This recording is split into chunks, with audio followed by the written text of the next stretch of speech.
Face au Covid-19, chaque pays développe sa stratégie avec les moyens dont il dispose. En réponse à la menace, les autorités sanitaires sud-africaines mettent en place un site de dépistage à Johannesburg. Le Burkina Faso et le Niger recevront des aides du FMI pour leur permettre d'affronter la pandémie de coronavirus. À cet effet, le Fonds monétaire a approuvé mardi soir des aides d'urgence de 230 millions de dollars. La Commission européenne prépare une conférence des donateurs pour le 4B. L'objectif est de lever des fonds pour la recherche de vaccins et de traitements contre le nouveau coronavirus.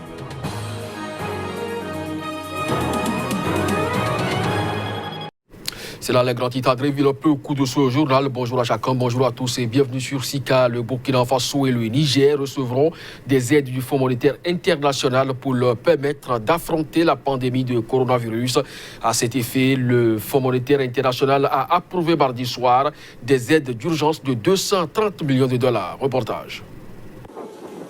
La pandémie du Covid-19 ébranle fortement les économies du Burkina et du Niger, dont les perspectives à court terme se détériorent rapidement.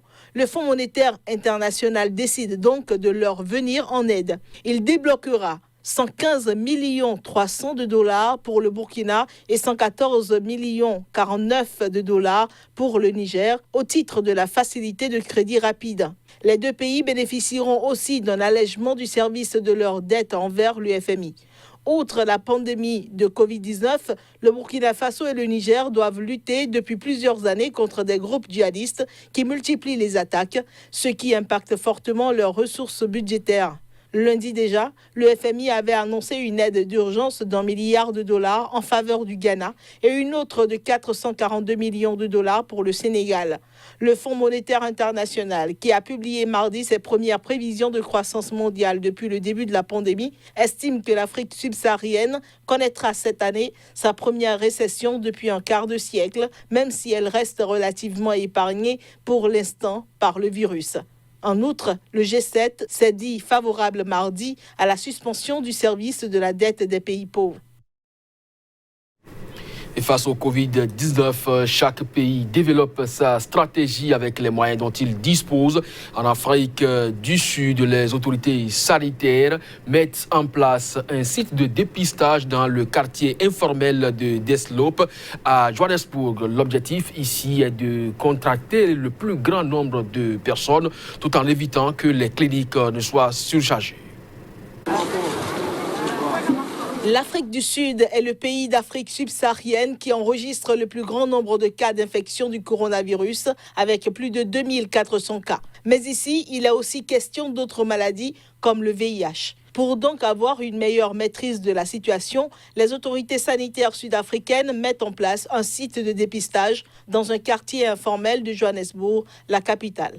Pour lutter contre la pandémie du nouveau coronavirus, le président Cyril Ramaphosa a imposé depuis le 27 mars un confinement strict de la population qui doit se poursuivre jusqu'à la fin du mois d'avril. Le chef de l'État a promis des distributions de nourriture aux populations les plus modestes du pays, déchirées par des inégalités criantes entre riches et pauvres. L'Afrique du Sud est le pays d'Afrique subsaharienne le plus touché, avec 2415 cas de contamination confirmés, dont 27 mortels, selon le dernier bilan. Le coronavirus est arrivé tardivement en Afrique, mais il s'enracine par endroits, avec désormais plus de 15 000 cas et 800 morts recensés sur le continent. Alors que l'Europe et les États-Unis ont attendu des semaines avant d'agir, l'Afrique a sans tarder fermé ses frontières et interdit les rassemblements de masse. Pour les experts, pour que les différents types de confinement fonctionnent en Afrique, il faut une aide significative de l'État. Mais le défi est particulièrement difficile à relever sur un continent dépendant largement des donateurs internationaux. Au Zimbabwe, la justice a sommé le gouvernement de fournir au personnel médical du matériel de protection adéquat dans la lutte contre la pandémie de nouveau coronavirus. Cette décision intervient suite à un recours introduit par l'Association des médecins du Zimbabwe pour les droits humains. La haute cour de Harare a sommé le gouvernement de fournir au personnel de santé en première ligne, travaillant dans les établissements publics au Zimbabwe, de l'équipement de protection adéquat et des tests en quantité suffisante dans les hôpitaux, les aéroports et les postes frontières dans le cadre de la lutte contre la pandémie de nouveau coronavirus. Ce tribunal s'est prononcé sur recours de l'Association des médecins du Zimbabwe pour les droits humains. Cette dernière a accusé le gouvernement de ne pas avoir mis en place les mesures nécessaires à la protection des professionnels de santé dans le pays. Des médecins et infirmiers ont cessé le travail le mois dernier pour dénoncer la situation dramatique du secteur de la santé publique, laminé comme tous les secteurs publics par 2 décennies de crise économique catastrophique. Le Zimbabwe souffre de pénuries de produits de première nécessité, dont les médicaments, et la moitié de la population est, selon l'ONU, menacée par la famine. 17 cas de contamination, dont 3 mortels par le Covid-19, ont été recensés officiellement au Zimbabwe. Le président zimbabwéen Emmerson Mnangagwa a ordonné à ses 16 millions de concitoyens de rester chez eux jusqu'au 19 avril prochain pour empêcher la propagation de la pandémie. En Angola, malgré la contestation des habitants, la police et l'armée ont bloqué l'accès aux routes et à un marché alimentaire dans la capitale Luanda. Ils renvoient du moins les vendeurs et les clients chez eux pour imposer le confinement, une mesure prise par les autorités pour limiter la propagation du coronavirus. Je vous propose ici de suivre la réaction d'un passant. Si je vais sur la route de Béo à Esperanza, ils vont me voler. Ils essayaient déjà de voler cette dame. Voyez, je suis un homme, puis 3, 4 arrivent. Que puis-je faire? Mais rien. Laissez-moi au moins passer sur une route où je peux passer tranquillement. Ça ne peut pas marcher comme ça.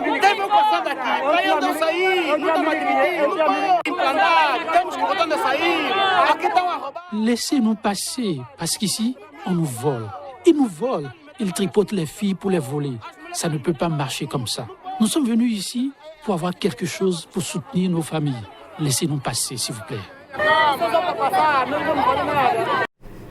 Donald Trump a mis sa menace à exécution. Les États-Unis ne contribueront plus au fonctionnement de l'OMS. Le président de la Commission de l'Union africaine n'a pas tardé à réagir. Moussa Faki Mahamat a jugé profondément regrettable la décision des États-Unis de suspendre leur contribution à l'Organisation mondiale de la santé. On l'écoute. Le président de la Commission de l'Union africaine, Moussa Faki Mahamat, a jugé ce mercredi profondément regrettable la décision des États-Unis de suspendre leur contribution à l'Organisation mondiale de la santé, annoncée dans la nuit de mardi à mercredi par le président Donald Trump. Le chef de l'exécutif de l'Union africaine, qui a fait part de son opinion sur son compte Twitter, estime que le monde, plus que jamais, dépend de la capacité de leadership de l'OMS pour diriger la lutte contre la pandémie de Covid-19 et la responsabilité collective qui consiste à permettre à l'OMS de remplir son mandat n'a jamais été aussi urgente. Le président Donald Trump a mis à exécution dans la nuit de mardi à mercredi sa menace de couper les vivres à l'OMS qu'il accuse de mauvaise gestion et de dissimulation dans cette pandémie partie de Chine fin 2019. La décision américaine a également suscité la réprobation du patron de l'ONU, Antonio Guterres, de la Chine, de l'Union européenne et de l'Allemagne. Près de 125 000 morts ont été dénombrés à travers la planète et les États-Unis sont devenus le principal foyer du Covid-19.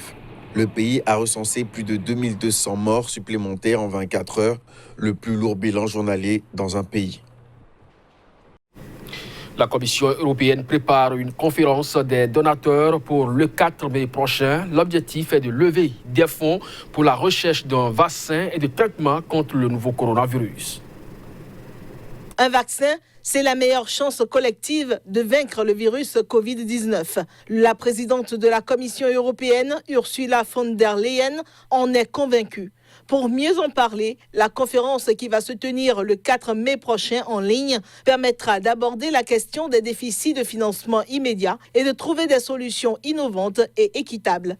D'après la présidente, des contacts ont déjà été pris avec plusieurs grandes organisations et la conférence sera organisée en coordination avec l'Organisation mondiale de la santé. Sur le plan sanitaire, la priorité est de mettre en œuvre et d'améliorer notre préparation à la pandémie. Il s'agit notamment de savoir comment accélérer les travaux sur les diagnostics, les traitements et la mise au point d'un vaccin. Et si nous avons un vaccin, quand nous aurons un vaccin, comment mettre en œuvre le déploiement de ce vaccin partout dans le monde. C'est notre meilleure chance de vaincre tous ensemble le virus. Pour soutenir cette initiative mondiale, un financement est nécessaire. C'est pour cela que j'ai décidé d'organiser une conférence des donateurs en ligne le 4 mai. En début de semaine, l'OMS estimait que la mise au point d'un vaccin sûr et efficace était nécessaire pour interrompre totalement la transmission du Covid-19 qui a fait plus de 120 000 morts dans le monde. Une course mondiale au vaccin contre le coronavirus s'est engagée. Au Malawi, l'examen de la requête en appel pour fraude de l'élection présidentielle de mai 2019 a démarré ce mercredi. À l'ouverture de l'audience, l'avocat du président Peter Mutharika a dénoncé la décision de la Cour constitutionnelle d'annuler sa réélection. Très attendu dans un pays en ébullition politique permanente depuis le scrutin de mai dernier, l'audience s'est ouverte en matinée de ce mercredi, en principe pour 2 semaines devant la Cour suprême de la capitale Lilongwe. Au pouvoir depuis 2014, Peter Mutharika a été réélu en mai 2019 dès le premier tour, crédité par la commission électorale locale de 38,5% des suffrages contre 35,4% au chef de l'opposition Lazarus Chakwera. Mais saisie par le perdant, la Cour constitutionnelle a annulé en février à la surprise générale la victoire du sortant et ordonné une nouvelle élection programmée le 2 juillet prochain.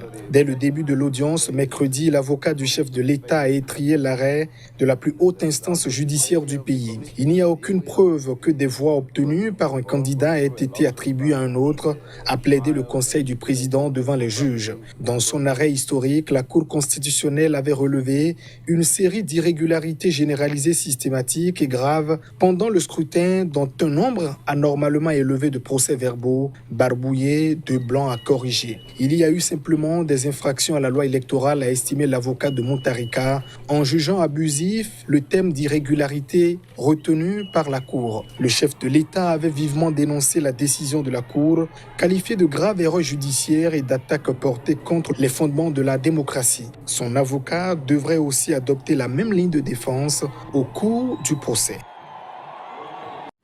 Cette édition est à présent terminée. Merci à vous de nous avoir suivis. Très bonne journée en compagnie d'un programme de SICA. À très bientôt.